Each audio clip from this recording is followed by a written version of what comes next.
And just a short while ago, at a White House lunch with ambassadors from the United Nations Security Council, President Trump spoke about the threat from North Korea and about what he sees as a chance for a new beginning for the United Nations. The mission of the United Nations and the UN Security Council is to maintain international peace and security. These are important aims and shared interests. But as we look around the world, it's clear that there's much work for you to achieve. You're going to be very busy people, I suspect, over the coming months and years.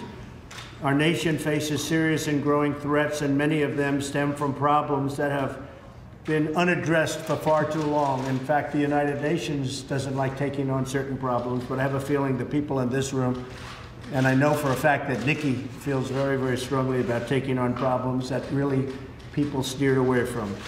I encourage the Security Council to come together and take action to counter all of these many threats. On Syria, the Council failed again this month to respond to Syria's use of chemical weapons.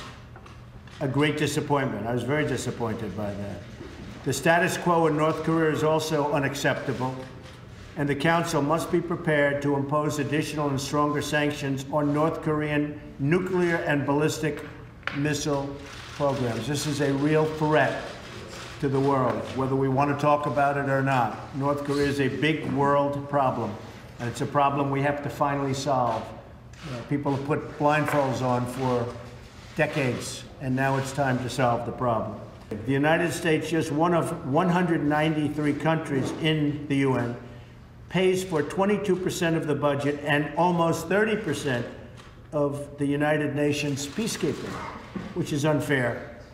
We need the member states to come together to eliminate inefficiency and bloat and to ensure that no one nation shoulders a disproportionate share of the burden, militarily or financially.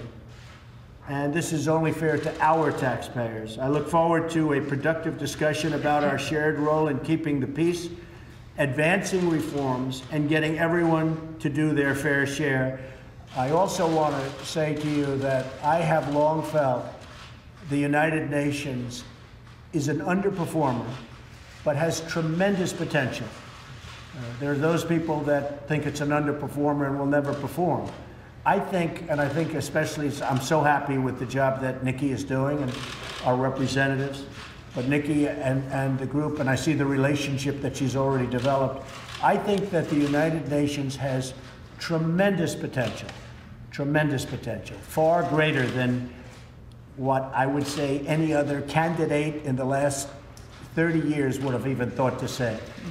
I don't think it's lived up. I know it hasn't lived up to the potential. I mean, I see a day when there's a conflict where the United Nations, you get together and you solve the conflict. You just don't see the United Nations like solving conflicts. I think that's going to start happening now.